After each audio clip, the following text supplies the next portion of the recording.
Okay. Gregory Braille, Not yet. not here yet. Phil Burton, Here. Tony Carrasco, Not here yet. not here yet. In Young Cho, Yes. Larry Klein, Here. Nadia Nayak, Here. Keith Reckdahl, Here. Dave Shen, Here. and Carrie Templeton. Here. Okay, thank you. Great. Thank you. Welcome, everybody. Okay, so for today's XCAP meeting, we're going to start with staff updates. And I don't know if it's going to be, is it Rippon or Philip who's going to do the staff update today? I'll share the screen and Thank you, Rippon.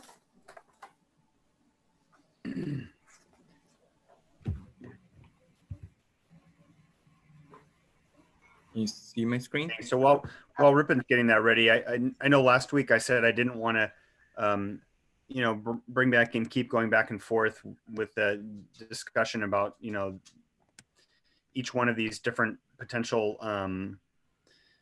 trenches and their similarities and differences to the project. But I just, what I wanted to share actually at the last meeting, and I said, hey, can I get a second to share something, is I just wanted to share really quickly that, looking at a trench from just their length and, potentially even the state that they're being built in is not apples to apples. These are very, very different projects and very different, not just geometry, but complexities to the project that make, the costs not exactly comparable. So, Rippon has added some stuff here in the first couple slides, which I don't know if it interests the XCAP for us to go through all these things. This is not exhaustive. This is just a really quick staff look at how we, would compare these projects. And, the bottom line is we don't find them to be cost comparable. So Rippon, do you want to go through some of these bullets and then we just talk about the geometry and the... Sure. As we discussed in our other project, differences with the San Gabriel Trench project, each project is unique in its own way, as far as its design, as well as the construction elements that are involved in that project. And even with the Carlsbad project, in our brief review of those projects with a minimum documentation that we could find on the web, was that, some of the differences are like the maximum trench depth for Carlsbad Trench project was estimated between 25 to 30 feet. South Palo Alto Trench depth actually varies up to 40 feet. I said 37 because I found one on that exhibit, but the profile does shows about 40 feet deep. So, we could see that some of the trench is deeper. Only one shoe fly track arrangement is planned for the Carlsbad project, whereas two track shoe fly arrangement is required and planned for the South Palo Alto project. There's no electrification with the permanent as well as the temporary shoe fly in the Carlsbad project. So our project has that, additional measures that are to be implemented as well. Carlsbad Trench project design speed was 90 miles per hour with 55 for freight. And as many of the design factors use, live loading and static loading based on the speed of the vehicles that travel on, and the structures are designed based on those speeds. The higher the speed, the greater the structures, and therefore the impacts. And so there's there's that difference in those design speeds as well. And that might be one of the reasons that the Carlsbad Trench project with the same length is also kind of shown in 4 years, whereas this is done in 6 years. Also, we have two major federal, facilities, that require extensive amount of permitting from federal and state agencies, which weren't present on those other facilities. So again, there are the complexities as well as the challenge that maybe in these two projects may be different. Another thing that we found out was that the anchors to the retaining wall that requires easement on the private properties were not included in the Carlsbad Trench project. And I'm not sure how because of their water levels or what techniques they are using differently, but they may have different requirements altogether for that trench design. So the costs, the construction costs definitely vary, and in addition to that, the Bay Area factor also adds. I know, it seems high, like Keith pointed out, with some factors that he also did a good research on, but we could not compare unless there's a detailed estimates that we could see from different projects, and our project was designed and constructed, those estimated by the professional engineers. So Right, and I'm sorry to interrupt, Ripon, but I just want to share that, also this Carlsbad project's still in an early phase of development, fairly early phase. And I think their current estimate is, and correct me if I'm wrong, Ripon, but it's like 375 million to 395 million. yeah, for the longshore project, or the yes, and for the short one is 295 to 3 something. Yes. But I'm sorry, Ripon, if you weren't finished with the other stuff, I just, this is what the project area looks like. So you can see it's a little bit different from Palo Alto, and you'll if you're comparing this to the Charleston, area, or South Palo Alto area, you can see there's a lot of right of way here, and on both sides, on some parts there's not a road. Some parts of this area that would be trench, there's not necessarily a road right along here, but primarily there's this kind of area, and there's here's Ripon showing the next slide, and I just did the really quick Google measure tool, which is not, of course, by any means to be considered accurate to any level of detail, but I would just say this is looking at Charleston Alma and looking at kind of the middle section of their alignment, which is showing that there's approximately 3 times as much right of way there, and just noting that it's also not so much butting up against. If you go to the next slide, you'll see what the street view looks like in comparison to kind of the one that was 2 slides previous, which is Carlsbad. So it's just a very different environment where you don't have a roadway running up right against it. You don't have houses running up right against it. They got a lot more space to work in, and they can actually fit their everything within the right of way that they currently own without too much work. And it's significantly cheaper project just looking at it from our outside opinion. Philip, I just want to clarify that last image is Palo Alto. Yes, this is Charleston Alma. That's what I thought. Okay. Yeah, and that's just to show that contrast. If you could just go back 2 slides, this is the street view, and you could look at to take a look at the Carlsbad, and you can look just about anywhere, but this was just a really easy place to get street view, because like I said, there's not always streets running up against this railroad in Carlsbad, so there's not always an opportunity, but you can look at the overhead and kind of see where the rail runs and see how it crosses through the city, and it functions in a much different way from in Palo Alto, where it's a little bit more dense and goes right up to the railroad.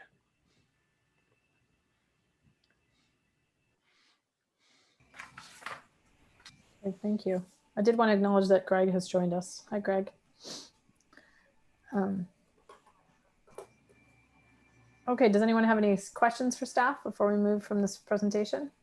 Yep, Phil? Yeah, did you have a chance to compare the soils conditions between the other project and ours?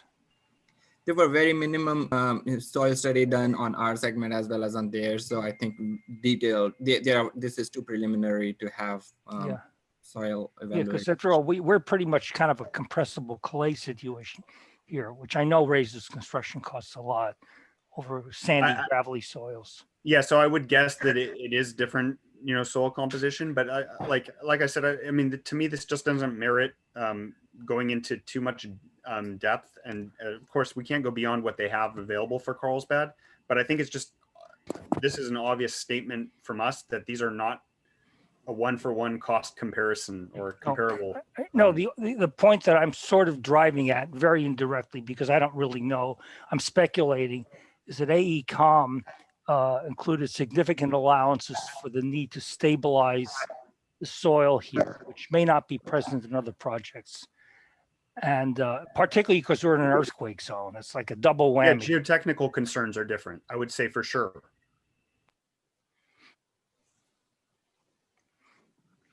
Well, the soil down there is sandier, so that actually make things harder. But All right. yeah, I mean, my point is not that this is a one-to-one comparison. I'm just saying that there are differences. Without a doubt, there are differences. It's just that I don't see the differences being that huge that's going to triple the cost. And that was my point. So I think what you hear staff saying is that we think that there are significant differences, like extremely significant differences that would lead to an extremely significant cost estimate. Do we know if their shoe fly tracks had to be operating at the same operating speeds? Because I think one thing that's sort of unique about Caltrains is that they have to do regular operations on those shoe fly tracks, not just slow down a speed and use it to physically get around. And I'm wondering if that changes anything. It did not say that the operational speeds will be maintained, but they did say that the shoe fly don't have to meet the same standards as the permanent track. Okay. And it's also not an electrified shoe fly, which also It is. adds, right, yeah. Okay. All right, anybody else? Okay, don't see anybody. I would like to say, add additional information for that other question that came up at the last meeting was about the $35 million in flagging cost. You know, as it was a concern, we did ask AECOM on how they derived that cost, and it was based on the estimates that were given to them by Caltrains, which is about 7% of the construction cost estimates is what they have for projects between $250 to $1 billion, and that was used on the different cost estimates. And they were exploring more with Caltrans to find out if they can get better estimates or what the breakdown is, and weren't able to get responses yet from Caltrans. So just wanted to update you on that one as well. I'm imagining future AI flagging robots because that sounds like a very expensive cost number. I mean, rightfully. You heard it here first. If anybody tries to patent that, that was mine. Good luck with the unions on that. Yeah, I know. So Okay, that concludes our staff report. thank you. Thank you. Okay, so the next item is going to be oral communications. So looks like, so if we have any members of the audience who want to speak to an item that is not on the agenda, now's the time to raise your hands. I see we've got 3 folks already. And so we'll allow you to have 2 minutes as usual. All right. We have 3 hands up. The first speaker is Kathy Jordan, followed by the phone and call listener. So I'm going to allow Kathy to go. Kathy, please unmute yourself. Yes, thank you very much for the opportunity. I wanted to add some information to the data points previously presented for the XCAP, along with thanking them for their work, their long, hard work on this. I wanted to take note of an article that appeared in CNBC about how San Francisco-based Dropbox announced just Tuesday that it will stop asking employees to come to its offices, instead make remote work its standard practice, even after the coronavirus pandemic ends. It says that remote work will become the primary experience for all employees. This, of course, is in addition to a number of other companies that we're familiar with who have announced similar policies. Twitter, Square. We've now heard from Microsoft permitting workers flexibility to work from home. Facebook is predicting that 50% of its employees will be working remotely within the next decade. And of course, we've heard from others such as Siemens, Atlassian, Square, Pinterest let go of a lease on office space in San Francisco in light of this. The reason I bring this up is because of the impact it has on the work that the XCAP is doing. Any report that you may ultimately bring forward, right? And also any potential work that may occur at these grade separations as well. And to bring these data points forward to note that they continue some of the trends that California and the nation have been following particularly around remote work, which remote work prior to COVID had surpassed public transit use in the United States. Experts now predict that going from 5% of work will possibly trend up as much as 20% of work experience, although not all of those folks will be working full-time remotely, but potentially 2 or 3 days a week remotely. That's what's projected. Thank you, Kathy. Also, I wanted to bring forward and note that the UCLA transit study noted that there was declining mass transit use in California and in the Bay Area. Thank you, Kathy. Sorry, Thank the you. timer was accidentally set to 3 minutes, so you actually got extra time. So, All right. Thanks. All right. Next, we have person with number ending with 262. I'm going to allow you to talk. Please unmute yourself. Yeah, this is Roland Robert in San Jose. I see we're down to 2 minutes now. Okay. I'm confused about the format here. Are we allowed to comment on the staff report? sure, this is for anything that's not on the agenda. And in this case, yes, the staff Okay, report. all right. Yeah, the only comment I got on staff report is that right now the Fresno Trench is under construction. Doesn't have any shoe flyers. It's $1 billion for 1 mile of trench. Going back to tunnels, which is not on the agenda because it was discarded by AECOM last year. Right now, the VTA are going to be building an extension to the light rail tunnel at Derrida, and they're going to build it exactly like what we proposed for Palo Alto last year. No temporary shoe flies for the very simple reason that they don't have room for shoe flies. They got 2 VTA light rail track and a Union Pacific track right next to it, which is exactly what we proposed for Palo Alto. Now, in closing, what I want to talk about is something that is something that you discussed at the last meeting, which is passing tracks. I apologize for not forwarding my EIR scoping comments for the peninsula, but passing tracks, if we build a station, a full-blown high-speed rail station at Redwood Junction and use the existing passing tracks at the Redwood Junction. By the way, there's a connection to the Barton Way corridor. And the last comment I'd like to make is that if you look carefully at the Caltrain engineering standards, there is no such thing as a 4-track grade crossing. In other words, if Caltrain or anybody else wants to drive 4 tracks to Palo Alto, they're going to have to pay for it, not the residents of Palo Alto. Thank you. Thank you. Thank you. All right. Next, we have Carrie Wagner, followed by Renee. Carrie, I'm going to allow you to talk. Please unmute yourself. Hi. Thank you, everyone. Thank you for your work on the XCAP committee. I would like to strongly recommend that we not put a raised structure through the center of Palo Alto.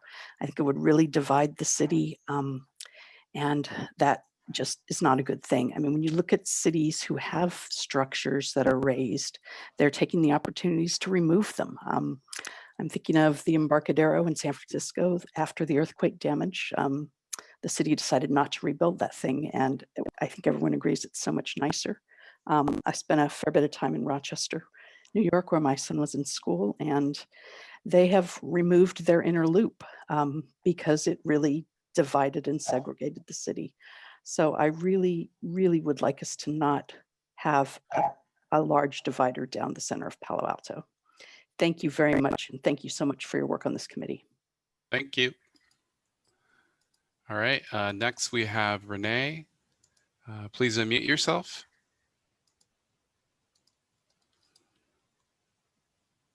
Renee, are you there? Oh, yep. There you go. Hi. I want to thank the committee also for all the hard work that you guys have done. I want to introduce myself. I'm Renee Hofer. I live on Park Boulevard between Meadow and Charleston. And I would like to voice how strongly I feel about the train not being elevated. And I know that many in my neighborhood feel the same way. I sometimes feel that we in South Palo Alto are not being heard. I have lived here for over 30 some years. My husband and I have been very active in our community, in the schools, on neighborhood associations, et cetera, PTA, so forth. It's almost 40 years ago, we felt we were fighting over an issue over the train tracks, whether or not they were going to be repaired and in what order. I think it was 1991. Somehow the the Churchill train tracks, they decided to repair those first. Unfortunately, a girl died on the train tracks because they were in such disrepair on Meadow. I also have heard that from listening to these meetings that will be cheaper and more expeditious to do the elevated one.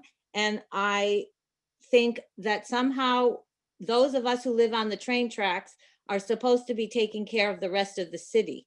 I think that the rest of the city should be taking care of those of us who have to live on the train tracks.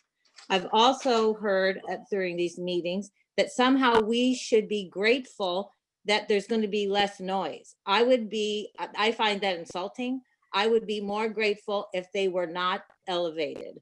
I wish that all of you could close your eyes and think of a way that you would be okay with elevated tracks through your backyard. Thank you. Thank you. All right, that concludes our public speakers. Thank you for that. Okay, everybody. So let's see if I can figure out how to do this. I have a document that I kind of a quick graphic that I made. Let me see if I can figure out how to share this. Give me one sec. And it's basically just kind of where we are based on our discussions last week. Hold on. Oh, where did this go? Apologize. I'm borrowing my husband's computer, so it doesn't have my normal files on it. So I got to get used to how this one works. Okay, let me see if that works.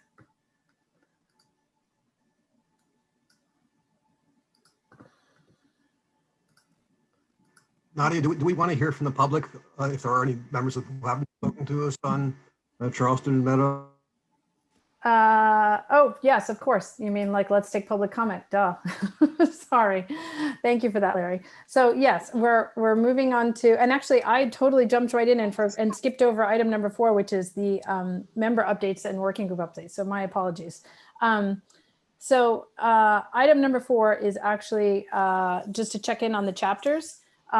Phil, I think I told you today I'm editing your chapter. I owe it back to you. I got distracted 2 pages from the end, so I promised you a full edited version back. Wanted to check in on anybody else about how their different chapters are going. How's it? Yeah. Does anyone need attention? Yeah, Nadia, quick question. Mm-hmm. When do you expect to get that set of comments to me? As soon as this meeting's over, I hope to finish them by tonight, and I'll send it to you. Because I'm They're planning. not super substantive. They're yeah. At I'm least planning, there were some open items that last time, and I'm planning to close all those open items, fold in your comments, and have another read by Friday morning. Okay, great. I think at a high level, the most significant thing was you were asking where to put the engineering kind of things, like the creeks and the whatever. And I would say let's just follow the format that the matrix has set up, where we have those, letters that have the different engineering things. That's probably the easiest way to do that. All right. Well, this document kind of just grew organically. It's okay. It's a good summary of where we are. I don't know if others have had a chance to look at it, but it's an incredible piece of work. And I wanted to thank Phil for. Yeah, but don't forget, Megan started this. I can't take all the credit. Yes. There's a lot of technical stuff that you added. I can see the difference of where it started and then what's gone on. So really? I appreciate everybody's work. Yeah. Anybody else have any comments? Yes, Greg. Yeah, I think Phil and I are having a disagreement on chapter 6, and I'm not sure how to resolve it. About half of chapter 6, which is the safety chapter, is my distillation of Pat Lau's original safety report, which made specific recommendations for, 8-foot fences with non-climbing barriers and other mechanisms aimed at means restrictions. And I think Phil is saying we need to cite this or have interview notes or references or something. So I'm not sure how to reconcile, like, am I writing an academic report where every paragraph has to have a footnote, or Or are we going to say these are our recommendations as XCAP?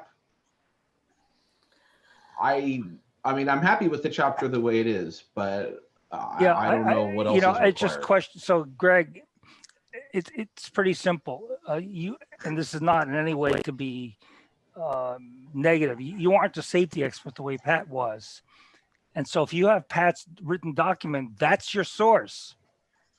Yeah, You got it.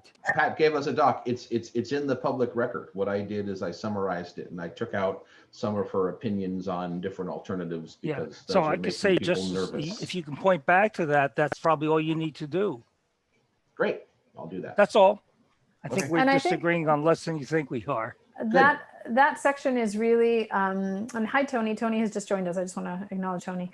I think that section is sort of different than the rest of our report because it's really like suggestions we have generally, but things that we didn't really get to at this level of design work. So, Yeah. you know, we've got some creative license there on how is best to present that. And I think I agree with, I hear what you're both saying. I think I would agree with Phil if you want to just cite that so that everyone knows that Pat's thing is in the back of the report, because at this point we're going to have a lot of documents in that thing and pointing to a specific page. Yeah. That probably covers it. Yeah, I'll put in a reference to the original thing and Yeah. I'll submit it for the record so that it can be, you know, appendix, whatever. Yeah. And yeah, that'd be great. Cool. Anybody else? Okay. All right. So with that, now we can move to item number 5, which is deliberations on Charleston Meadow that I tried to get to prematurely. I apologize. And so, yes, we will take public comment on this for anyone who has not previously spoken. So we want to hear from anyone who's not spoken. We do have a list of people who've spoken previously. And if you could raise your hand now, that would be super helpful. And I'll give staff a moment. We have a list to make sure that folks haven't spoken. I don't think we've ever heard from William Robinson, but I'm going to let staff answer. And then if we have not, he gets 3 minutes. Yeah, I have the list here, and he's not on. Or Okay. He's not on there. Yeah. Great. So 3 minutes Yeah. for Mr. Robinson. All right. I'm gonna allow you to talk. Can you unmute yourself, please? I have done so. Thank you. 50 years on Wilkie Way, and you've heard from me been writing. I refer to Jefferson in Redwood City, which is an underpass. I've never seen a cyclist and rarely a pedestrian on the separated path that's been provided for that purpose. And there are signals at both ends of the grade. And due to the fact that you're on a grade, there's visibility problems. So pedestrians and oncoming traffic are difficult to see because of that grade change, making it, I think, unsafe. Therefore, I discourage underpasses for Meadow and Charleston. Another instance, hybrids are used in San Carlos at Britton and Howard. The berm used for the hybrid separates the communities. And during construction, the El Camino was not compromised because there was a lot of room for the shoe flies. I actually worked in that area during the period of construction. So I lack enthusiasm for hybrids. Now I continue to support my neighbors in having the trench. It's the best. Second best goes to the viaduct. Significant community visibility will be maintained at ground level. No grade or turning movement challenges will exist. Trees can occupy the old trackway, adding canopy and noise control. No matter how rail will be separated from the road, our community will continue to have noisy air traffic overhead and truck traffic next door. Now, if a train travels on the viaduct from it in our neighborhood in Charleston Meadows, we will hear only a quickly passing swoosh. Thank you very much. All right. Thank you. Okay. And that concludes our public speakers. Okay, great. Thank you for that. Okay, now I will try to share my screen.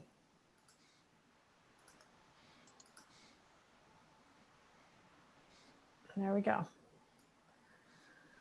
Okay, so this is a graphic I tried to put together based on the discussion that we had last week. And as you guys all recall, positions on this were meh, this is how I'm leaning, not super strong positions, but nevertheless, this is where we were. And so by my account, we seem pretty spread out.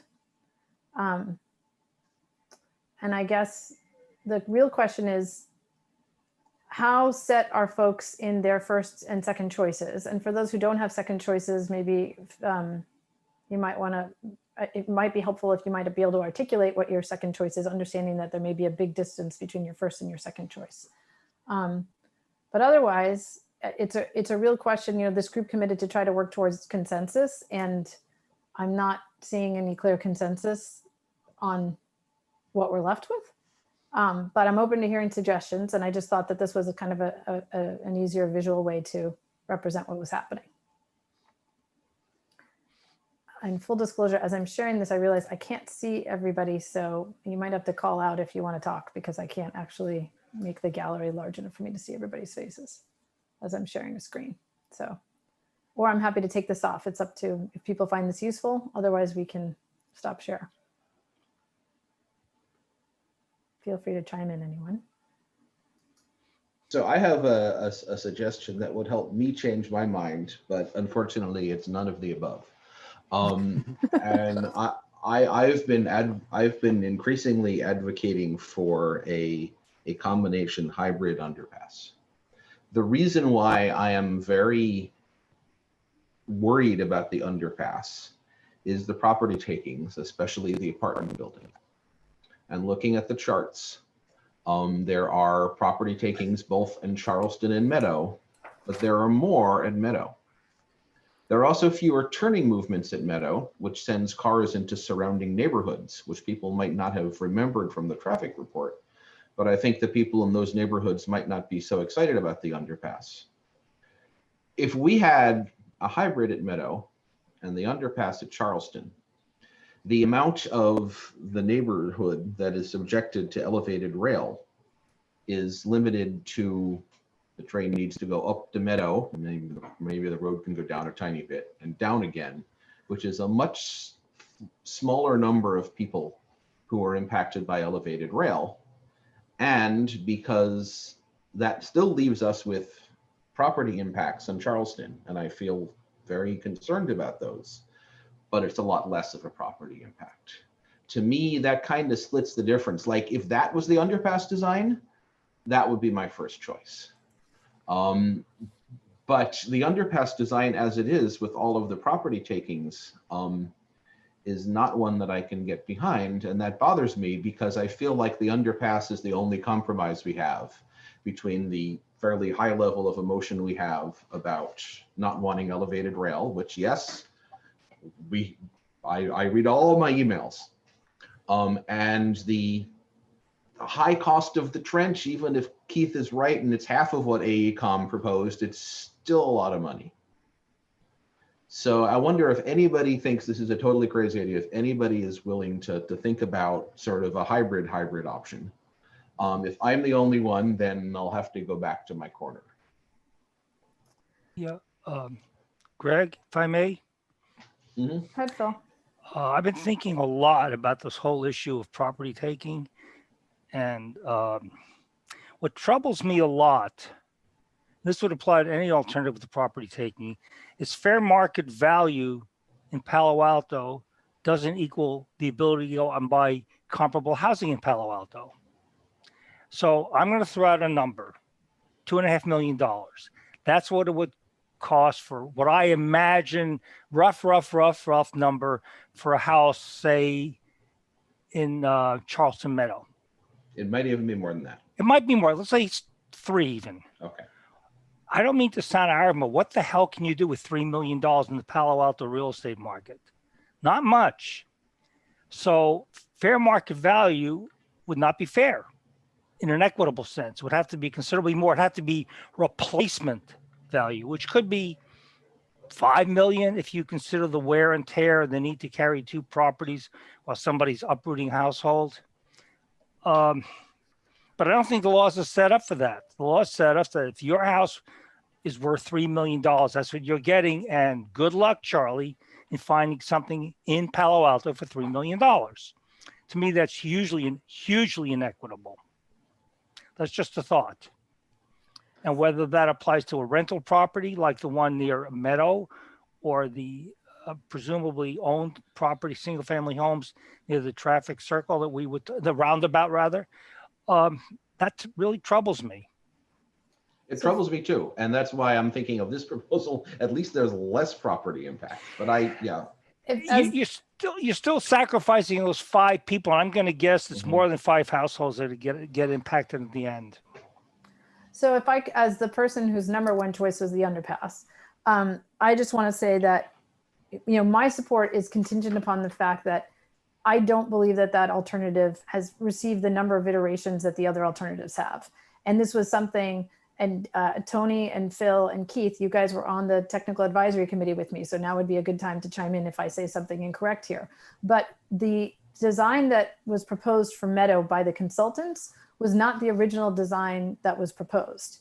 And so the location of the most impacts on Meadow, Greg, where that apartment building is as a result of the fact that they didn't do a roundabout concept, which was what was originally being considered. It's not to say that might not also have property impacts. We simply don't know because it was not shown to us in any way.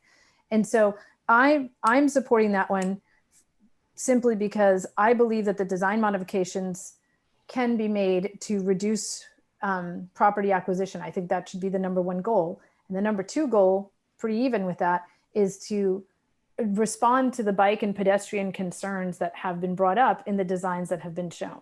And so I think that, to be honest, the hybrid is the default. Everybody gets a hybrid. If we hadn't ever gone through this entire process, most likely you end up with a hybrid.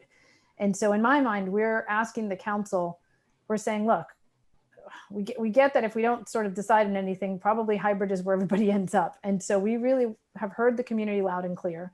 And the underpass, it's not raising the rail. We can't, and it's not lowering the rail. It's keeping it where it is and trying to make the best out of what is a terrible situation. So, but I just want to say the design as it is not a fair assessment really. And it's kind of why I'm voting for that one to get more attention, because we didn't fully review it. It was something that there was an internal discussion with staff, and the decision was made because COVID had just hit that we needed to release at least the work that had been done to date, because we have spent the city's money and the taxpayers' money, and we had to show them that we did something on it. It's not that we did nothing, but certainly that the level of design is not at all where any of us were looking for, and nor did we feel that we had sort of, addressed the concerns. Right, and I don't want to dominate the discussion, but I hear that. And so for instance, I know that the bicycle people have been giving us, I think, very good advice through this whole process, and they're not happy with the underpass, but I'm certainly willing to accept that we could do a better job on the bicycle and pedestrian aspects of the underpass.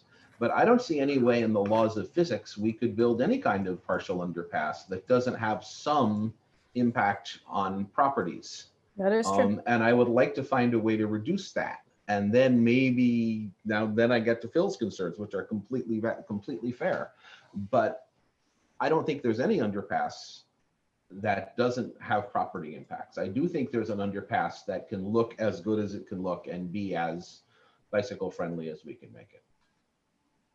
I don't disagree. I mean, it's definitely one of the goals. Keith or Phil or Tony, did you guys want to jump in about the designs on Meadow and kind of what those discussions were about? Sure, I can jump in. So I too am sort of really worried about takings. I can imagine it's one thing is property value and the other one is the emotional connection with your home. And I wouldn't want my home to be taken even for twice its value. That's how much value it has to me. And so I therefore really worried about any takings. Now regarding the underpass, Nadia is all correct in what she said, and I also think that there is tremendous opportunity for the underpass, and I've said many times before that it could be the most, look the best.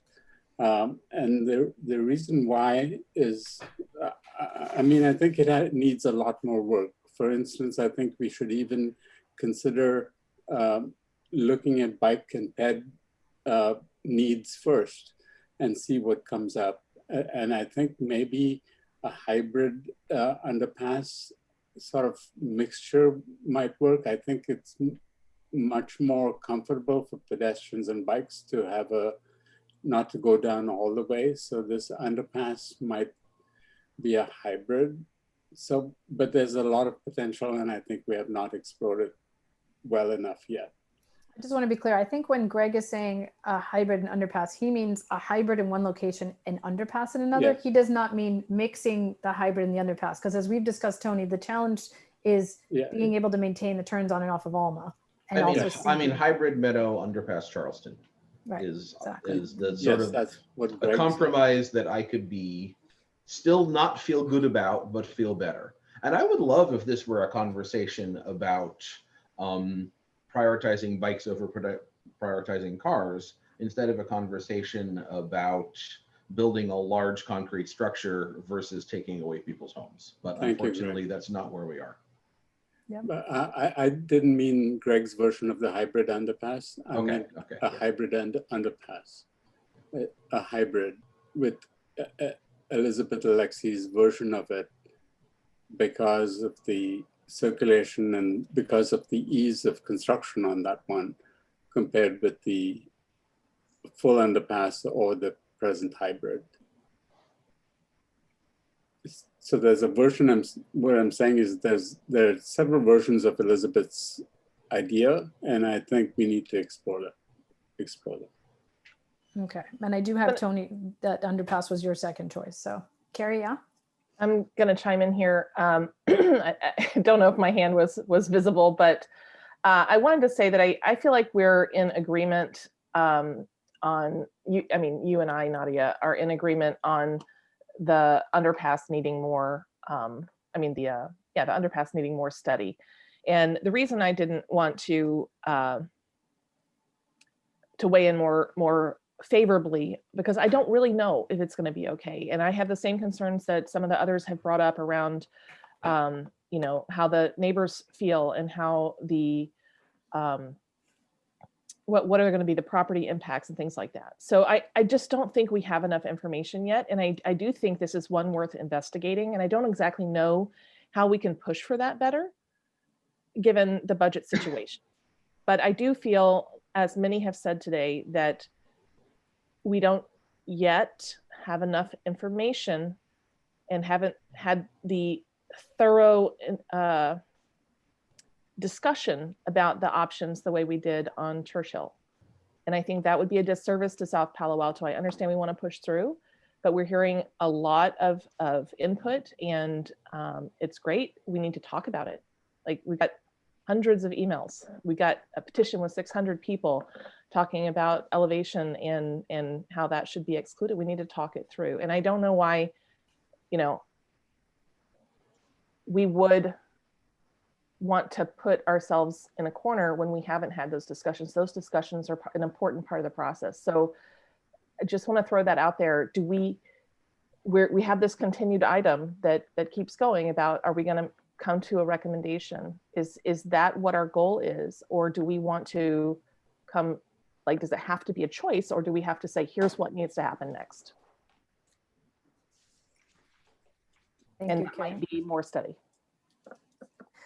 Well, no matter what, the recommendation to council is for further study, right? Because none of these are the way they are. And so we're trying to prioritize and reduce there's the number of alternatives to be able to say to council, this is, if we had consensus on one, this is the one we really want you to go further on.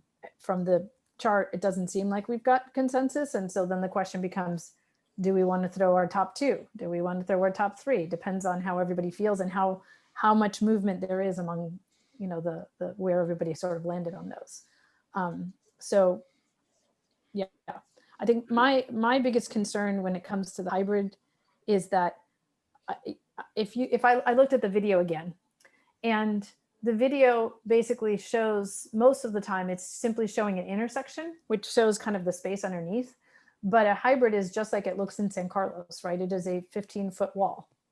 And so we are, you know, if you're saying yes to hybrid as your first choice, you're saying yes to a wall the length of the city. And so for me, that's why my second choice was viaduct, because I am not comfortable with a wall.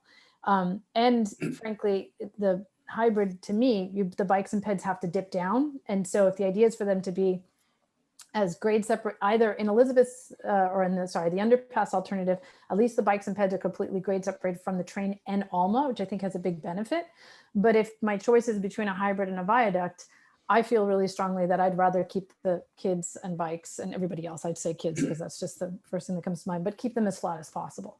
And so that my concern when we talk about hybrid is that we've been watching those videos and we think of it as this thing that looks like, oh, it's a split. Well, it's 5 feet down and 15 feet up. And for those at home wondering and who don't remember, because this has been a long process, it doesn't dip down further because it would have had other sliver impacts along the way. And so that was the number where the consultants could make it so that it didn't have property impacts and still did up and down. Tony, I saw you fidgeting. Yes, I wanted to also speak about my first choice, the viaduct. And I've spent the last week really deeply thinking about why I ranked that number one.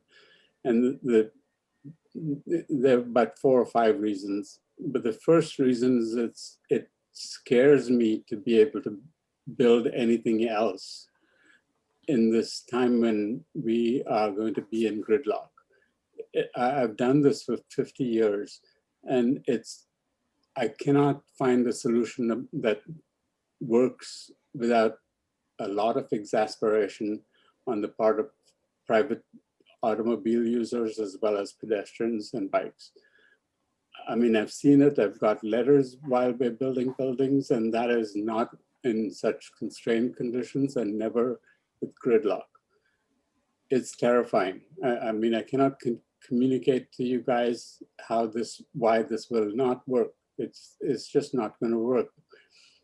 And we don't have good information about where traffic is going to go during gridlock. And I don't think there are any good places to go other than through the neighborhoods. This is going to be irritating for a lot of people, not only for the people going through the neighborhoods, but for the neighborhoods themselves.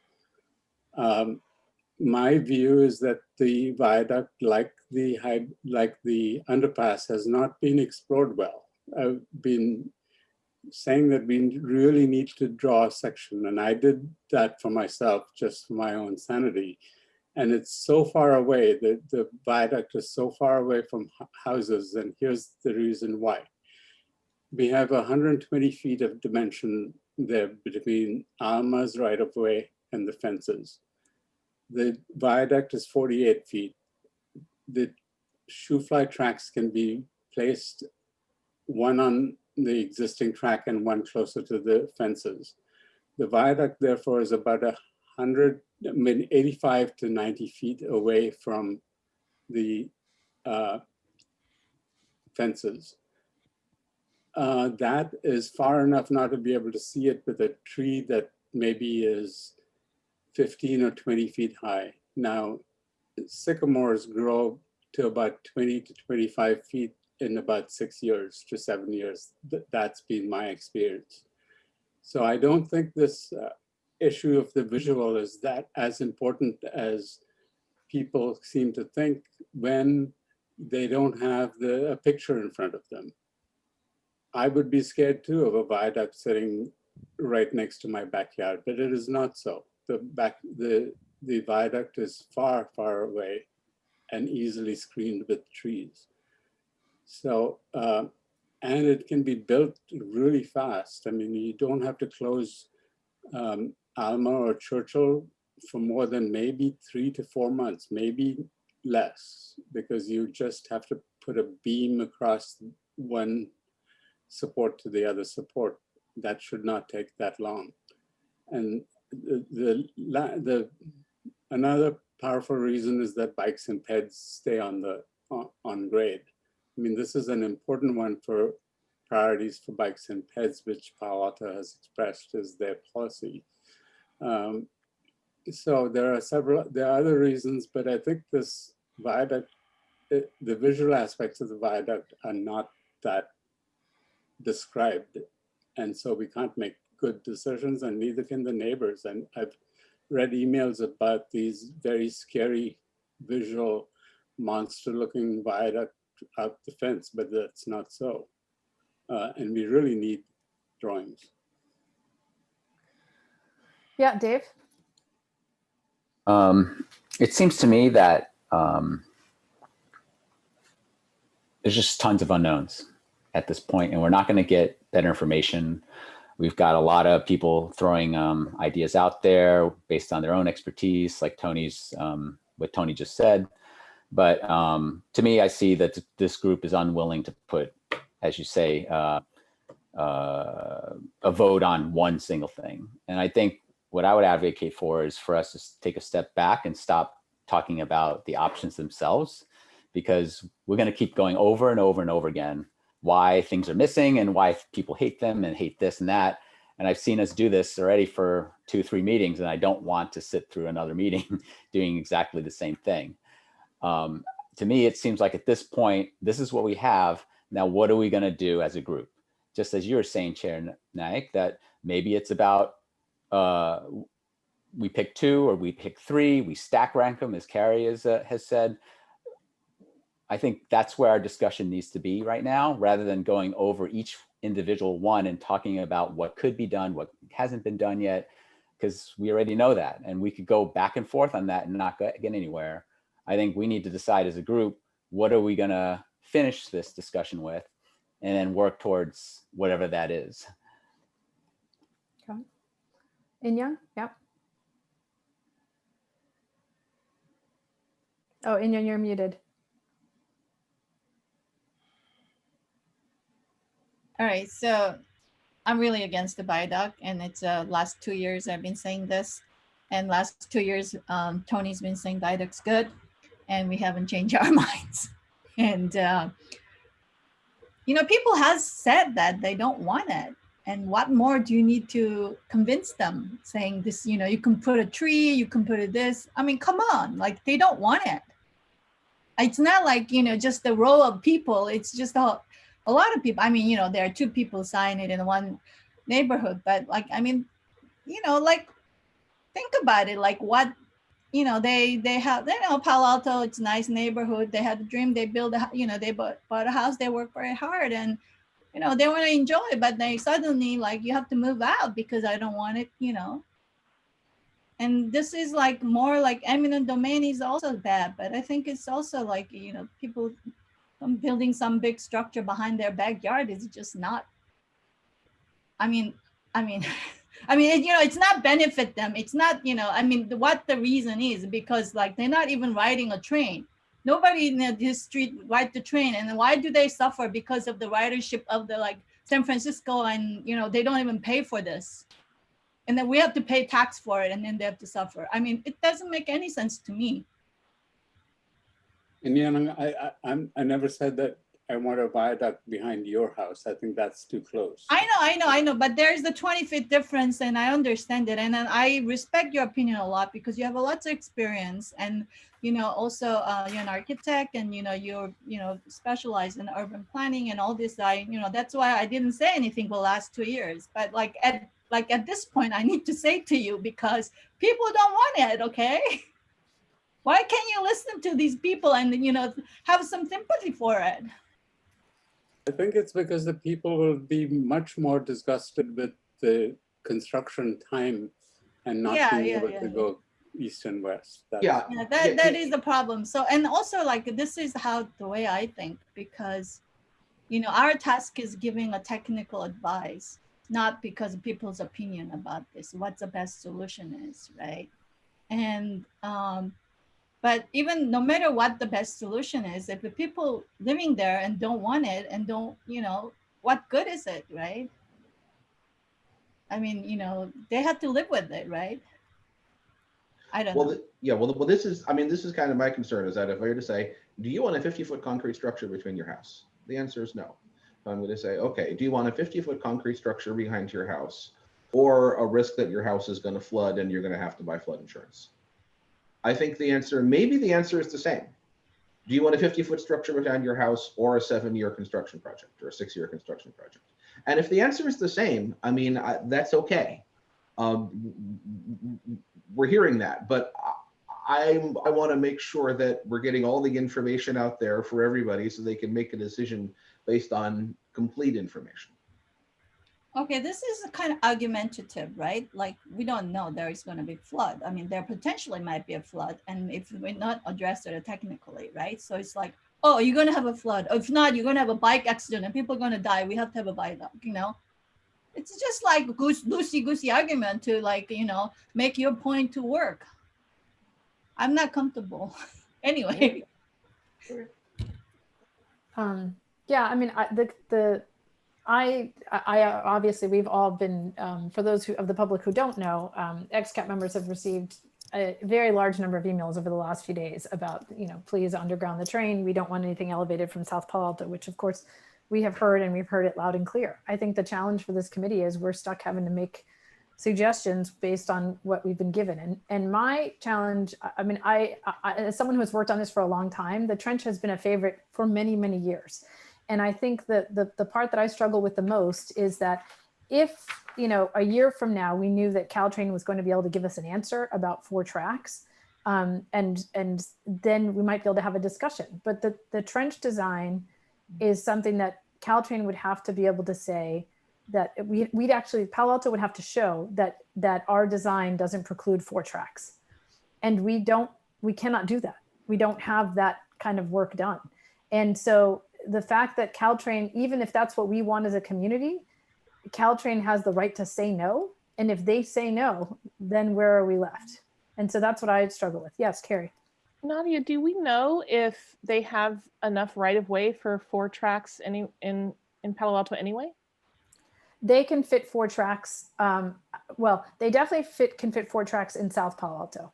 I'm not sure. I think I've been told that they could fit it at Churchill, but it'd be a super close fit. But I think technically it fits, but I couldn't say for sure. But in South Palo Alto, it definitely fits because the right of way is about 125 feet. Did you say, Tony? 120. Yeah, and a 2-track viaduct is 45 feet, you said? 48. 48. So it's about 90, it's about 100 feet, which is why I don't think it fits at Churchill, but it for sure fits in South Palo Alto. I'm looking at behind Meadow, and it's only 110 from the edge of Alma to the back fences.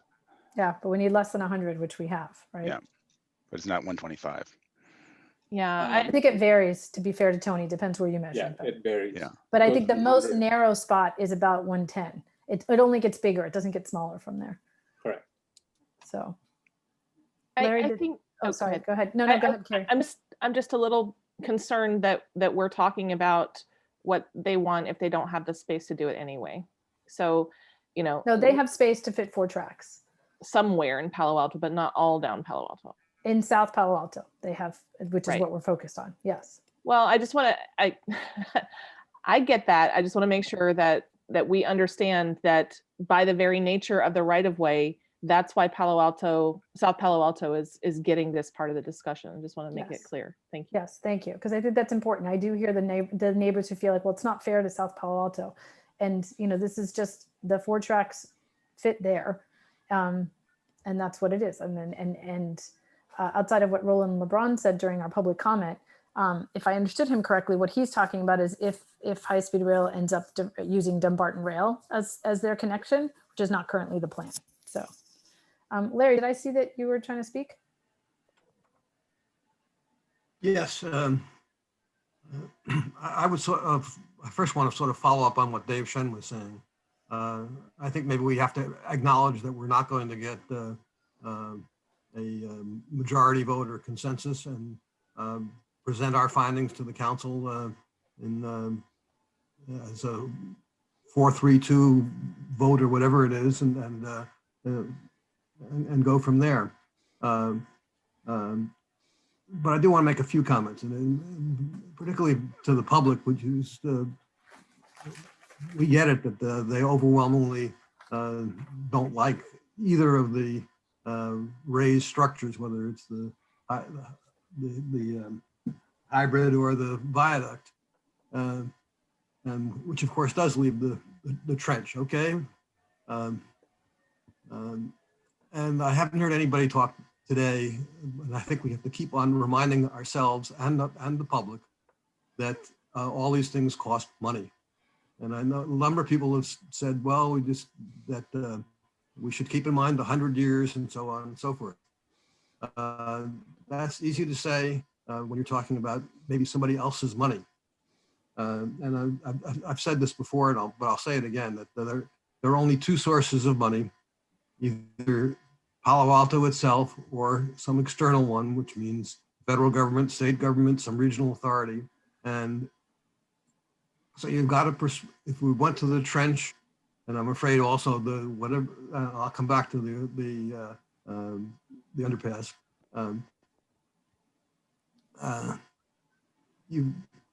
The external sources are going to say, why should we spend a lot of extra money for you when other communities have done just fine with the hybrid? So at best, maybe they would say, we'll provide as much money as the hybrid would have cost, and you Palo Alto have to come up with the rest. So I did a little research over the last couple of days and said, okay, Palo Alto has to come up with money either as a part payment for outsiders to contribute or to finance this all on its own. What would that look like? The most likely way to finance it is a bond issue. Palo Alto has had one bond issue in the last 50, 100 years, I don't know. That was the library bond issue of 2008. So I used that as our benchmark, and here are the numbers.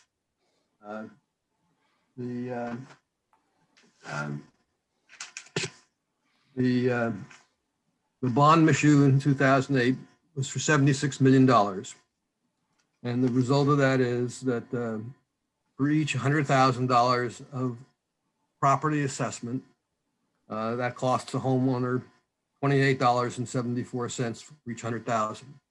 What that means is that if you have a $2 million property, that's assessment, not fair market value. You got to take into account Prop 13.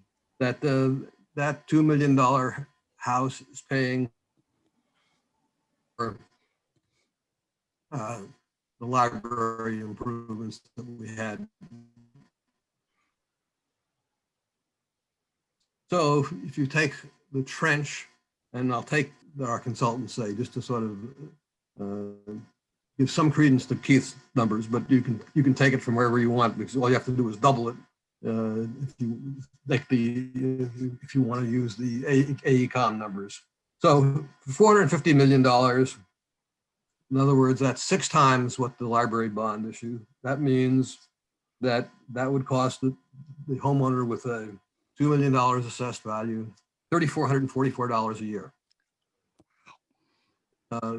That's beginning to be, I think, pretty serious money. And so how do people in South Palo Alto, Charleston, Meadow, think they're going to persuade people who live in Crescent Park or Midtown or Leland Manor or neighborhoods that are quite removed from the railroad tracks, to lay out $3,400 a year for a 30-year period of time? In other words, 30 years times $3,400 a year, that's $100,000. That's a lot of money. And I think that's a hard sell, particularly when you consider that the bond issue requires a 2/3 vote to pass. And the very popular library bond in 2008, well, everybody loves libraries. I'm not so sure whether people love trenches. Passed, just barely passed. It had 69, a little over 69% vote, where 66 2/3 was necessary. So it had a little bit of a cushion, but not a lot.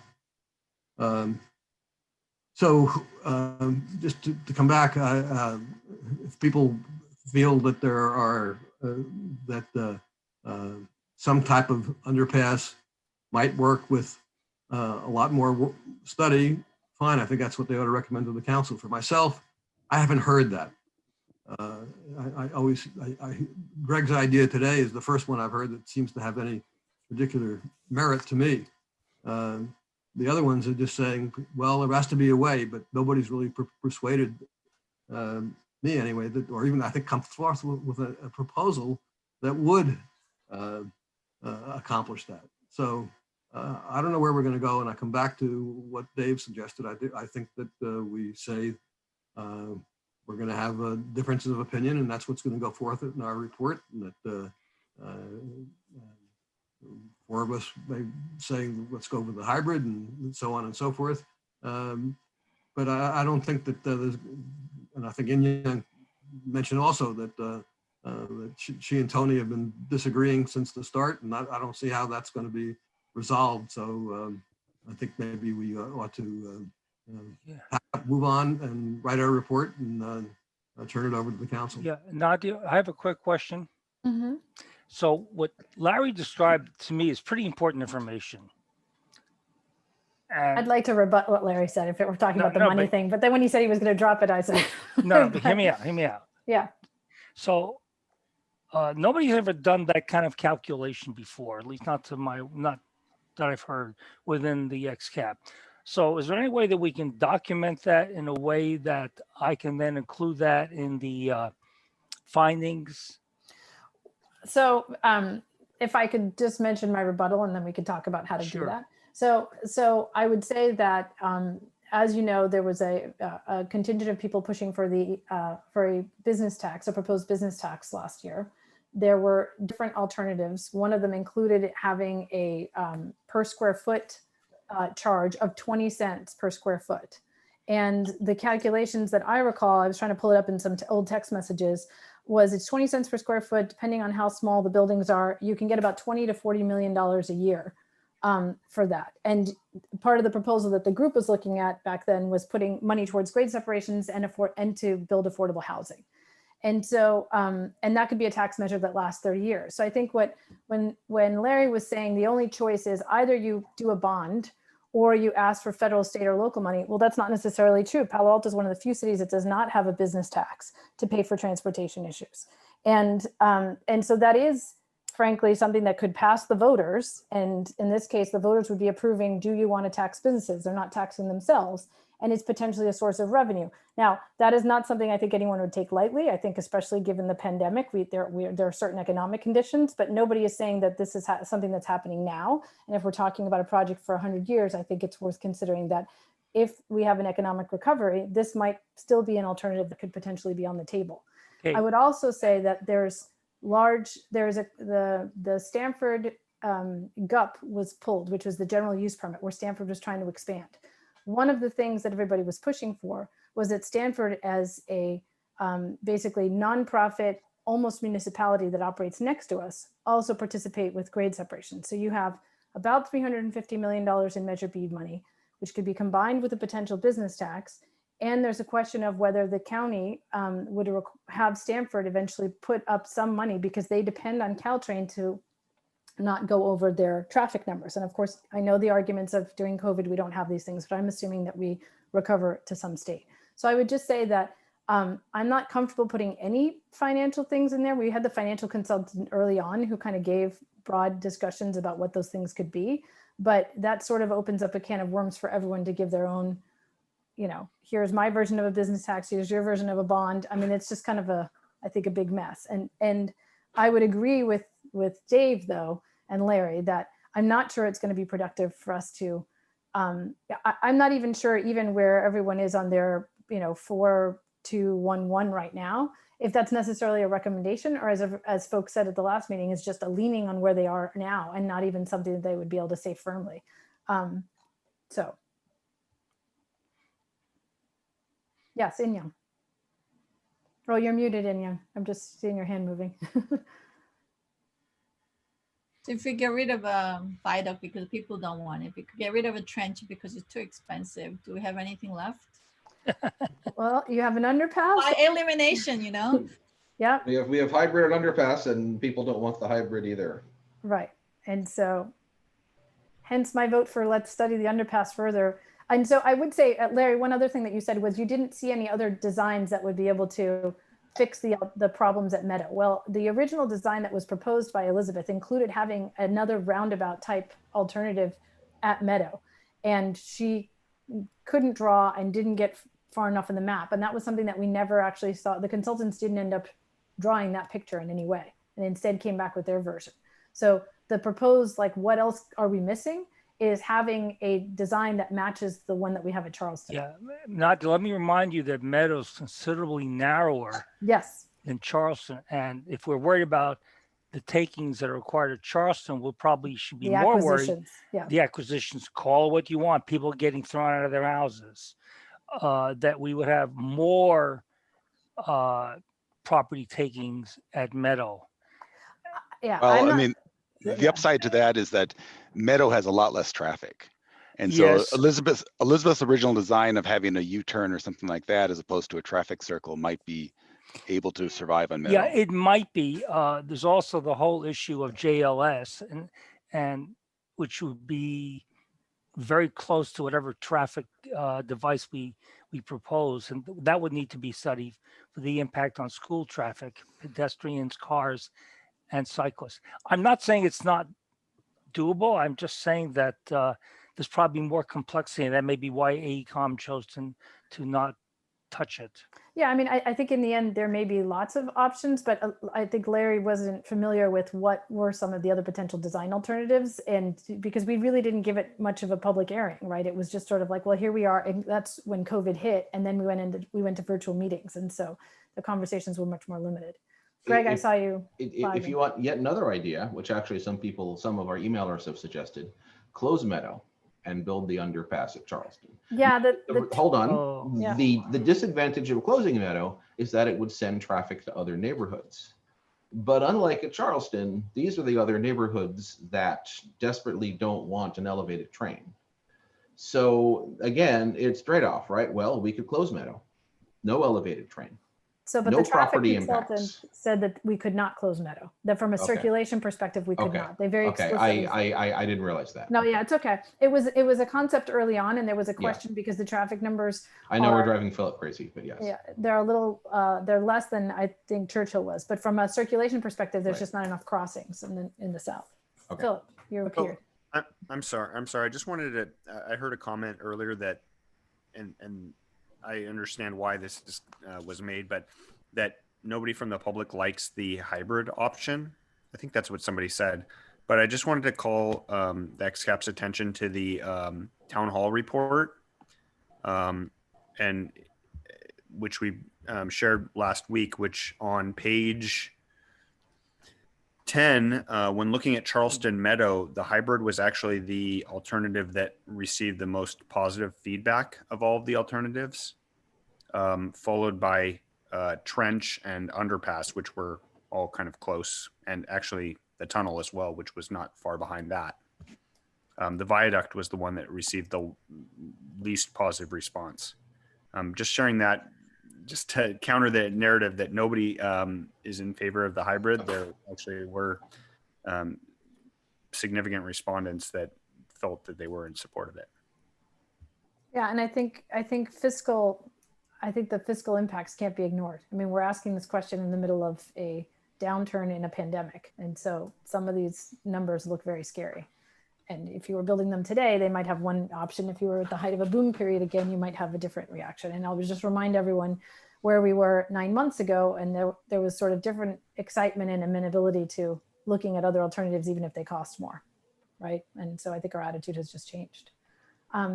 So I'm hearing strongly from the group that it doesn't seem we could come to agreement. And I wanted to think about what that means going forward. So part of what we could do is give ourselves a break and have next week off and begin to write so that we can then start to fill in, okay, what are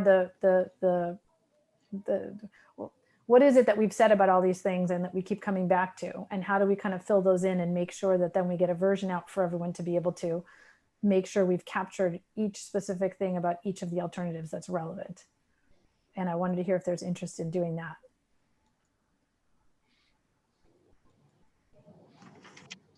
Anybody?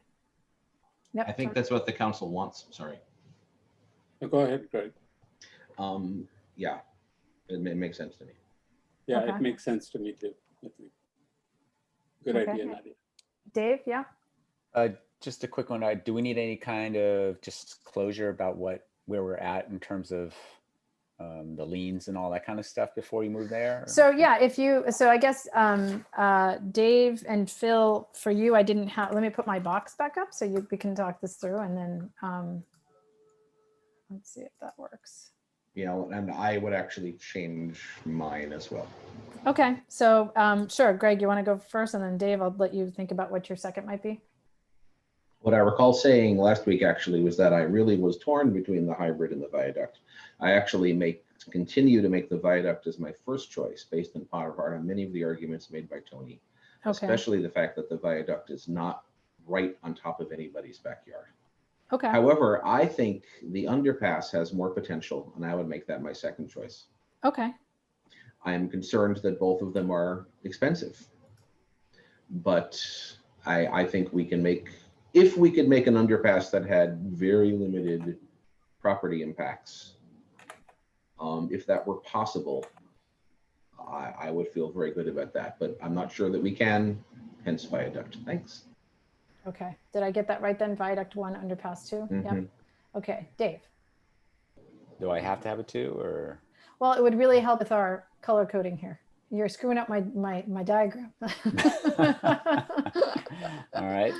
I mean, if you legitimately can't pick one, I don't want to force you to have one, but I think it would just be helpful. You know, it sounds like what we're going to be saying in this report is none of these were our, go to the mat, die for alternatives. So if I was forced to pick something, a further researched underpass would probably be the second. Okay. Phil and Carrie, y'all are next. Carrie, why don't you go first? Thanks, Phil. If this is not a vote, if this is an interest in which ones interest me most, I just I still feel uncomfortable about it, but I can stack rank it. I think that the underpass is the one that I feel has the most promise. I use these intersections and crossings every day, multiple times a day. These are ones I'm very familiar with. And I understand the opposition to the viaduct, and it's visceral. It's somebody said it's emotional, but I don't think it's just emotional. I think it's practical as well, because of how much time people are spending at home right now, right? They feel it on a variety of levels. So I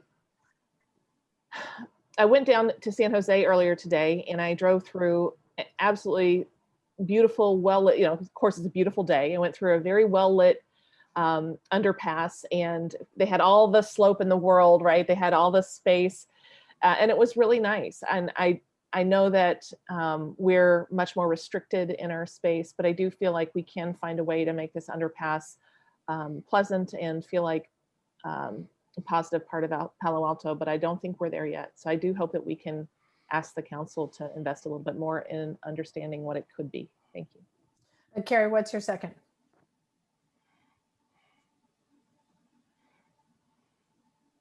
Harry, I think this is a vote. Yeah, I know. That's why there's a difference in understanding in what we're doing between you and Nadia, and I just want to make sure that we're really clear. So let's talk about what it is. What is it? Are we saying this is the recommendation, this is what we want to build, or are we saying this is where you want to add more research dollars? I'm saying this is where we end up on the add more research dollars, because none of us could agree that any of these are the designs. And that's why I tried to put it here, not a vote, most interested in studying. And so if, but. Well, we can vote for the thing we're most interested in studying. Okay. So okay. But is that what Larry's saying? Let's make sure we all understand. That's a great point, Larry. Yeah. Okay. So what's a better way to phrase it? The council's charge to us was to recommend to them what the preferred alternative would be. I don't think we have the ability to choose the best choice with the information we have. And that is where I'm at right now. I feel very frustrated because we do have the obligation to recommend, and also we have a lack of information. So how are we supposed to recommend the best choice without the information we need in order to make the best choice?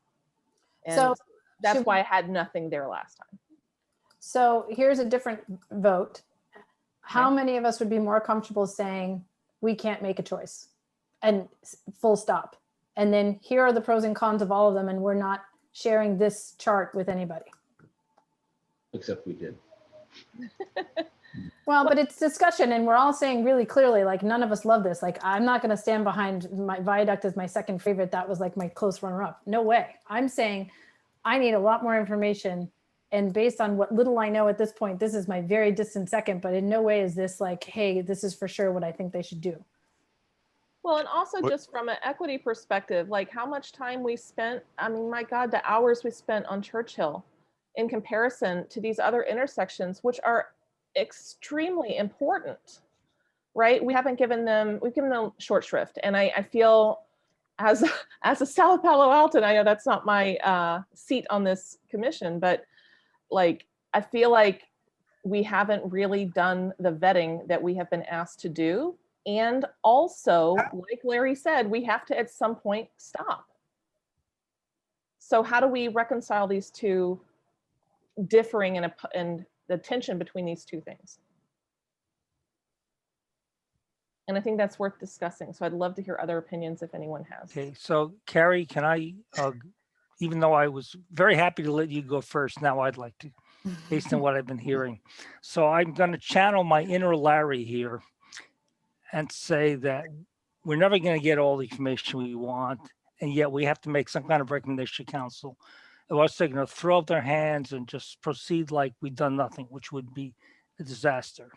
So somehow my gut says that with more study, we could do a better job on the underpass in terms of acceptability, cost management, maybe even a better, more equitable way to take care of property takings than we could with the trench, because I honestly don't believe deep down that we'll ever come close to cutting the AECOM trench numbers by even 50%.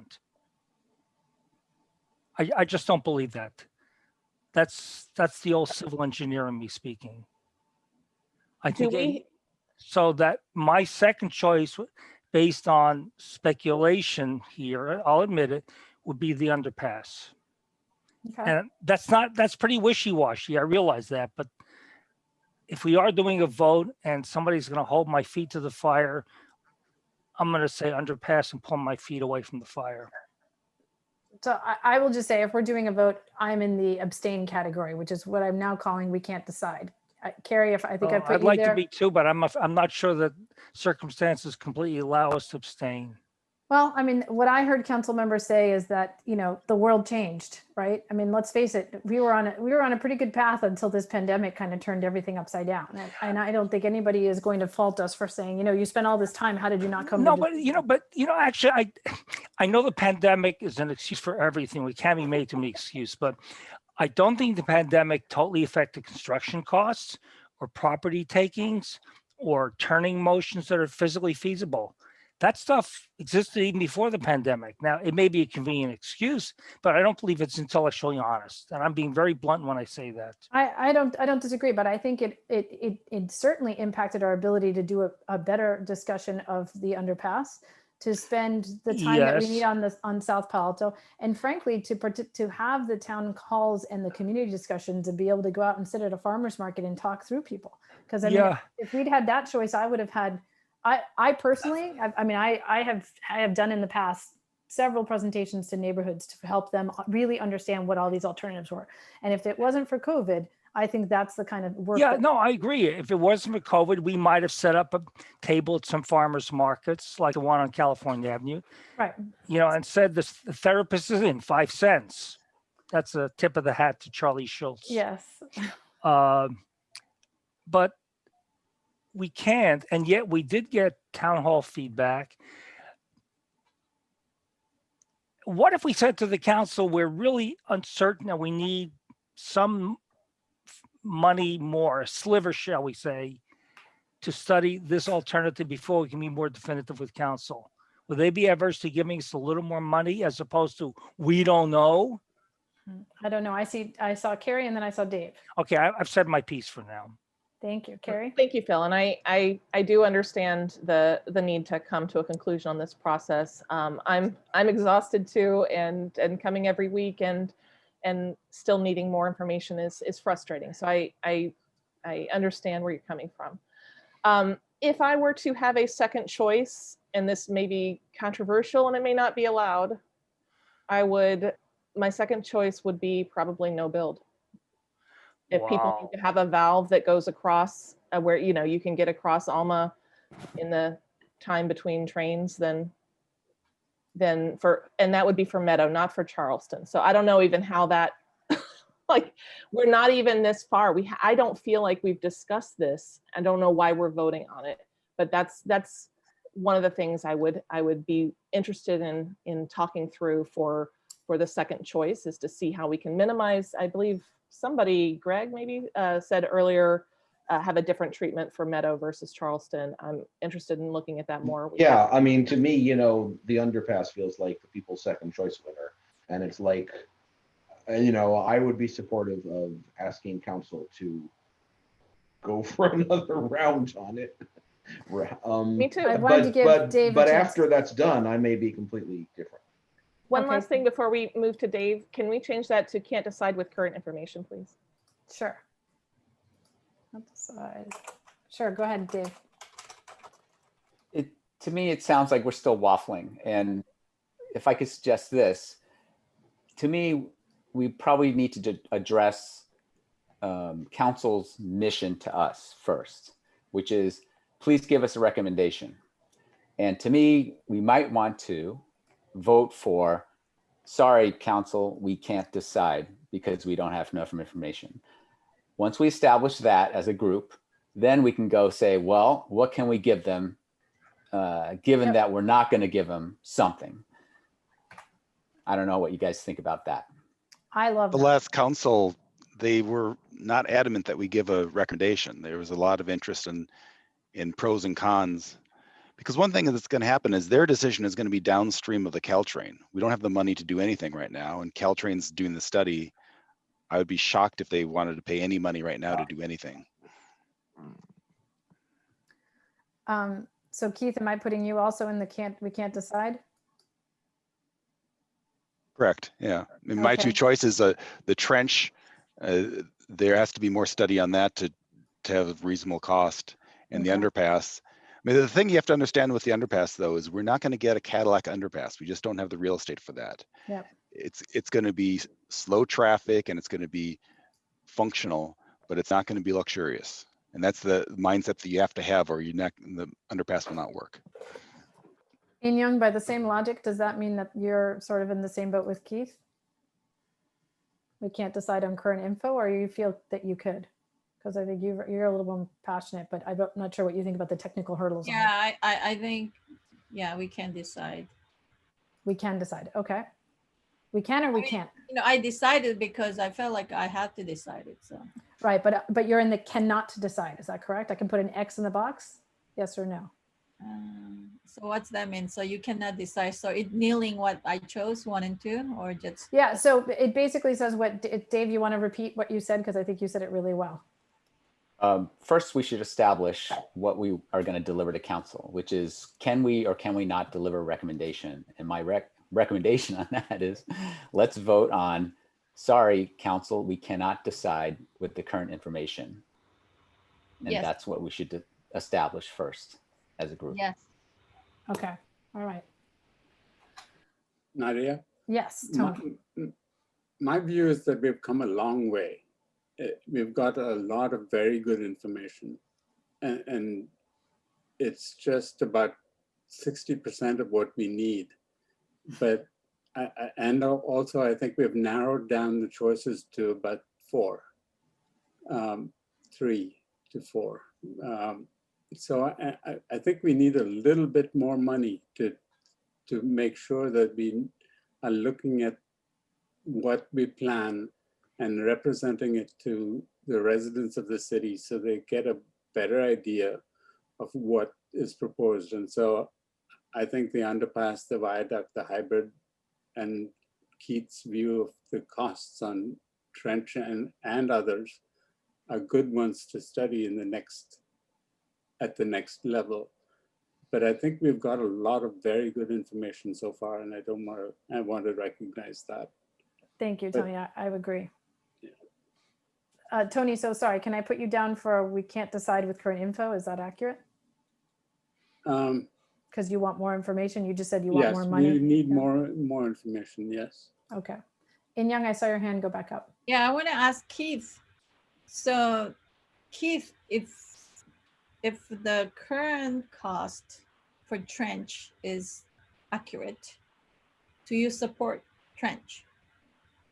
Oh, that's Oh, but that's mean, asking, okay, I'm asking no, that's myself that question, right? So- yeah, that's a very good question. Well, let's start this with what are the two things that we hear most from the community? Mhm. And the two things are we don't want elevated tracks behind our house, and we don't want property acquisitions.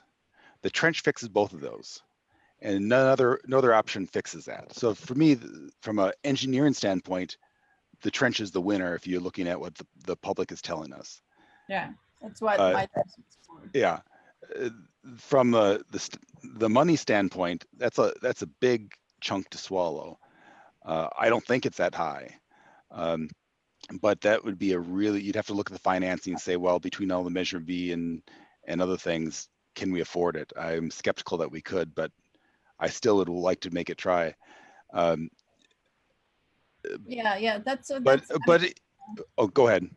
Yeah, so you know how we eliminated on tunnel, right? Because it was just way too expensive.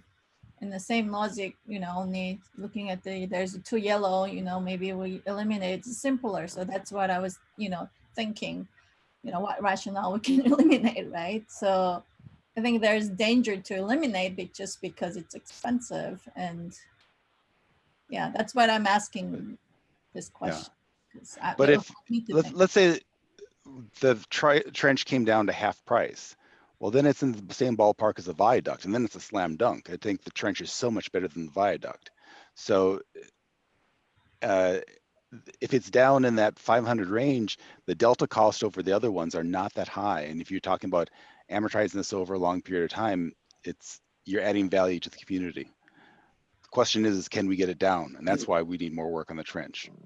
And also the building duration and impact, you know, during duration, construction and stuff. But anyway, yeah, yeah. Okay, thank you. Nadia, on this cost issue, I really value what Larry said, and I think it's unrealistic to think that we can tax ourselves to that extent. And so cost is a big issue, unfortunately, and that's the reason why I took off the tunnel. Now, having said that, Keith, the trench, if you look at, and I'm for looking at these costs a little more detail, and I think they might come down, but I think they'll come down across the board. And they're especially high on the administrative costs, but I don't think the relative costs are going to change too much. That's my feel after looking at this cost estimate. We'll have to agree to disagree on that. I think that the trench can come down more than others. In fact, the hybrid, I can't see how the hybrid could come down any cheaper than it is right now. I hope so, Keith. I mean, I think another look at this, at the cost study is important. So let's finish this part of the exercise because it sounds like it already looks like we have a majority of people who said they can't decide. And so it seems to me there's going to be a section in this report that is things that we think we want to know more about. And obviously costs and that sort of thing can be in there. I did want to give... Actually, Nadia, I want to change my vote to I cannot decide because I've decided I don't want the viaduct. So Okay, I put you down. I had put you down. I don't know if you can see that bottom line, which is where the X's are. Yeah. So I'll change my mind. I said yes, but I changed my mind because I think, I already decided I don't want the viaduct. So you are removing yourself from we can't decide and you're sure you can decide. Yes. Okay. All right. What does this decide mean? Are we saying we can't decide what our favorite is, or we can't tell the We cannot city? give a recommendation to council. And so instead our report will be So what Dave Dave, say it again because you said it again so well. I'm just going to make you keep repeating it. And I started to write it down, but I'm going to write it down verbatim this time. I should write it down because I can't remember what I said. All right, so starting from the beginning, council gave us the mission to recommend options at every intersection, except we can't decide. So actually we need to figure out how to respond to that given the state of where we are. And so my proposal is our response should be, and we're voting on this, that we cannot decide with the current info. Sorry, council. And that's what we're deciding. And once we clear that one way or another, then we can move forward with what's going in the report. Yeah, forget about these people cannot decide. Just like listen to people who can decide. That's the route I'm going for here. Yeah, no, I don't. Nadia, our ground rules say that we decide things only by a 2/3 vote. And right now, the not decide votes are only 5 rather than. Yeah, well, we're not So done. we can't even decide not to decide. Right. Which is a decision in and of itself, I would say. Well, I don't think I heard from Phil or I didn't hear from Phil and directly from Greg if they're in the not decide category. So I think that's where you are, Larry, that you definitely want to decide. But I wanted to. If for the purposes of process we had to decide, I'd decide. But the thing I'd decide is highly unlikely to happen. So no, I would like to know a lot more about the underpass, and then I will want to decide. Okay, but to quote Dave, council, we're missing information. We can't decide with current info. Sorry. And then next vote, we'd like to beef up our report, and these are all the areas of study we'd like you to consider, and then you can go from there. And I personally prefer that be a very short list, not Okay. not a 15-item laundry list of everything we don't know from, yeah. Okay, so is an X in this column Yeah, appropriate? I am in the can't decide. Okay, All all right, right. Nadia, put me down on the can't decide for the second alternative. For the second alternative, no, this is just an overall, Phil. So Oh. the question is, are you saying you can't decide? Yeah, I guess I can't decide because Okay. the hybrid I kind of settled on by process elimination. That's not a great way to do it. Okay. So, Nadia, if you're looking at what we need in the future, I would suggest that we add in a. yeah, hold that thought, Larry. We're still, Tony, we're still on this one thing. So and then we'll come back to what we're going to put in other things. Cause that's after we have to say, I'm sorry first to Dave's point. And then we can move on to what's the next thing. Okay, well, so we can take a formal vote if everyone's comfortable in the formal vote. If somebody, Dave, I'm gonna let you make this motion so you can repeat one last time for the record. That's not very a professional council-like language. Yeah, can't decide, sorry. Yeah, can't decide, sorry. But I'm gonna let you go with it. Okay, so my motion is that in response to the council's directive that we recommend something for this particular intersection, that our response should be we cannot decide with the current information. Okay. Do we have to say why we can't decide? Or just I think it's just a motion for a vote. All right. So we can, Yeah. in the report, we can certainly put whatever we'd want, but I think this, for the purposes of a vote, I think let's keep the motion simple. That's okay. Okay. We might all have different reasons, right? Okay, does it have a second from anyone? I'll second. Okay, perfect. Phil is the second. So Dave followed by Phil for the second. Okay. And I will call the rule in order. So Greg Braille. Yes, I can't decide. Thank you. Phil Burton. Same as Greg. Okay. Dave Shen. Yes. Tony Carrasco.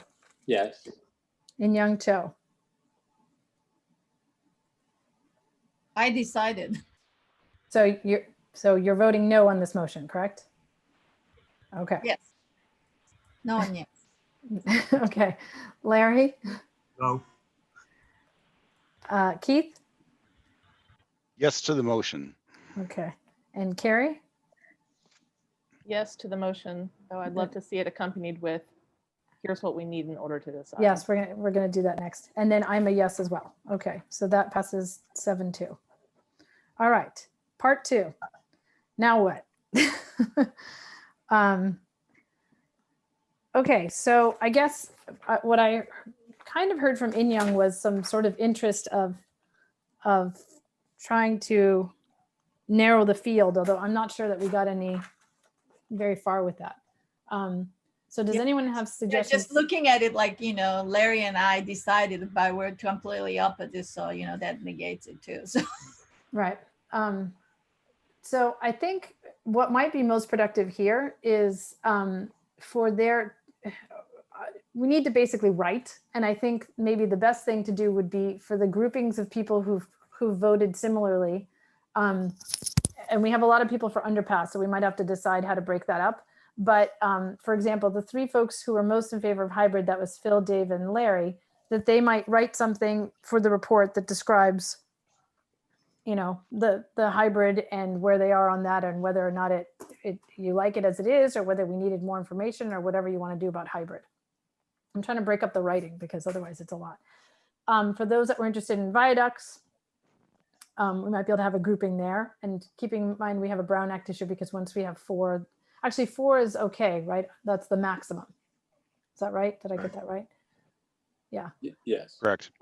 So for the 4 viaduct folks, we could write the section about why viaduct. And then In-Young and Keith, you guys are paired for your trench discussion. And then for the underpass, question about, do we have any volunteers who would like to work on writing more about what they'd like to see in the underpass? I can certainly take a stab at it. Yeah, no, I'll throw in, if you write something, I'll review it, okay?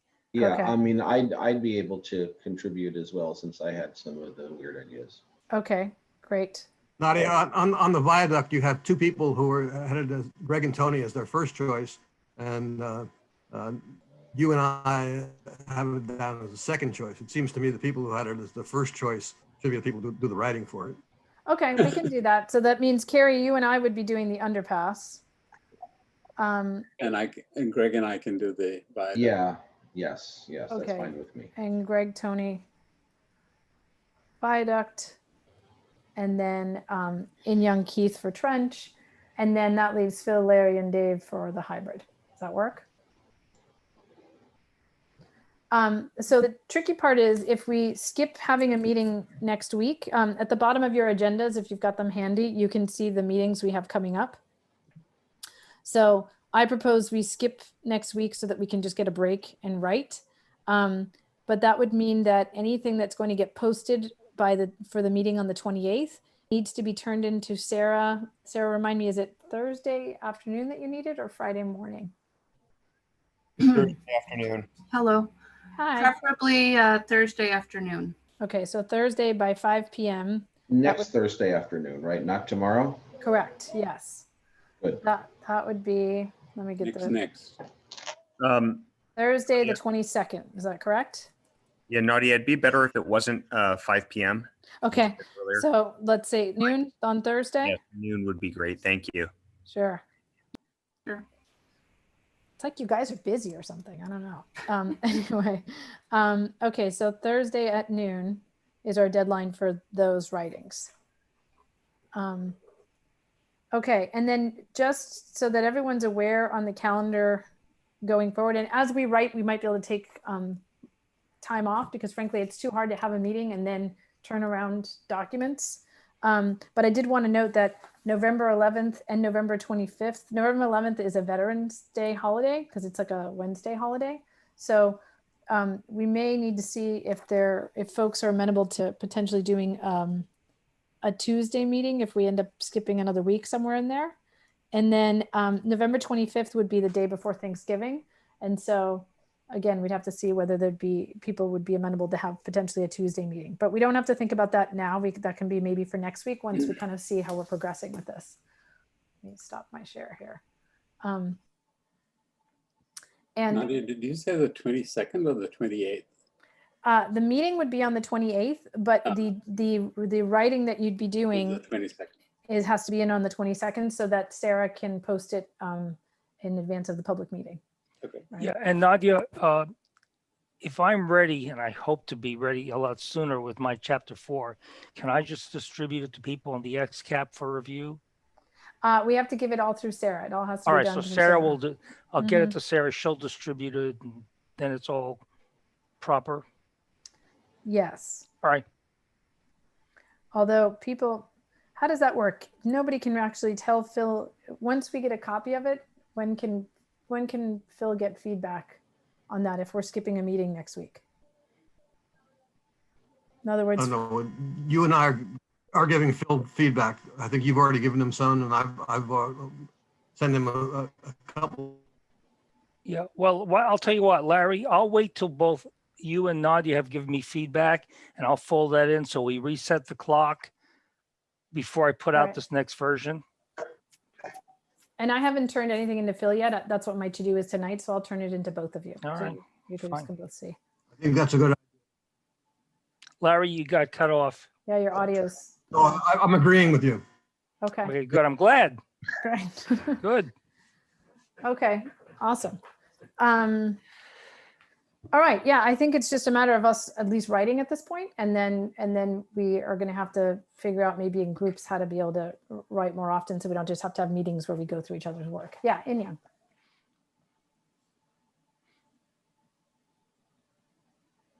I think if we have a certain format for each write-up, I think, 5 reasons what with this option is good, 5 and is not good, maybe section, I think is some sort of template, I think easier for the city council to read. I don't know. What do you think? Yeah, I think let's start with freeform, and we're just going to let each group come up with whatever they get. And then maybe as we review each other's work, we all go, oh, that one was a good way of setting that up. And then we can sort of meld it together, because I think the time it would take me to even think about what that format would be, I don't want to artificially limit anybody, especially since there's kind of different, the arguments maybe for a trench are very different than the arguments for the underpass. Yeah, there's right? some environmental impact. Yeah, so I trust that, you guys are going to probably, I guess my suggestion might be in terms of a format is thinking about using Carrie's matrix and or using the evaluation matrix that we got from the consultants, right? And sort of organizing it as A, B, C, D as they have here, so that everything sort of matches. And obviously if there's stuff that doesn't fit neatly into a category, we can get rid of that. But that is how Phil has also organized chapter 4. So if you want a good idea of a template, you can look at the chapter 4 that Phil has written so far. And actually, now that I think about it, everybody should look first at Phil's chapter 4 and then add from there what Phil hasn't captured. So he's gone in and put in like, what is all the noise stuff for each thing? What is the traffic analysis? And so that's a good basis. But from there, you're going to want to add some contextual language, I think.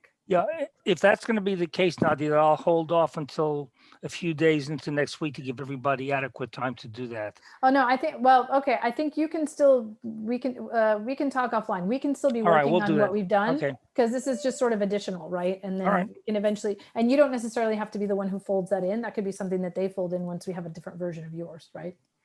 So it's just for them to look at your format and understand how that was set up, which by the way, was originally set up by Megan. I think she did a good job. Well, yeah, and I had to revamp it because of some community feedback.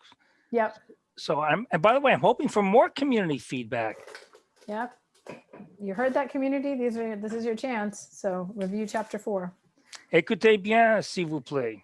And for those not familiar, on the agenda where you have final chapter report tracker and feedback tracker, that if you click on those links, that's where you have a table which shows you what is the latest version of each chapter that we are currently working on. So you too can follow along at home with the fun. So Nadia, is it confirmed that there will be no meeting on Wednesday, the 21st? Correct. Is that okay with everybody? We get a week off? Sure. It's also World Series time. Oh, okay. Wednesday, October 21st, right? Sorry. Yes. Yeah, so we will meet again Wednesday, October 28th. All right. Great. Well, we get to break early today, guys. What time? What time on? We have that one set up as 3:30, and I think that again relates to the PTC meeting. So Correct. All right. Well, good job, everybody. Thank you for your patience. The sausage making is hard, but we're getting there. So Yeah, what are we going to call the sausage? I don't know. We could talk about that. Sorry, we don't know. Yeah. Nadia, I see Keith's hand up. Is that Oh, Keith, sorry. Do you have something? That was from before. Oh, I just okay. jumped.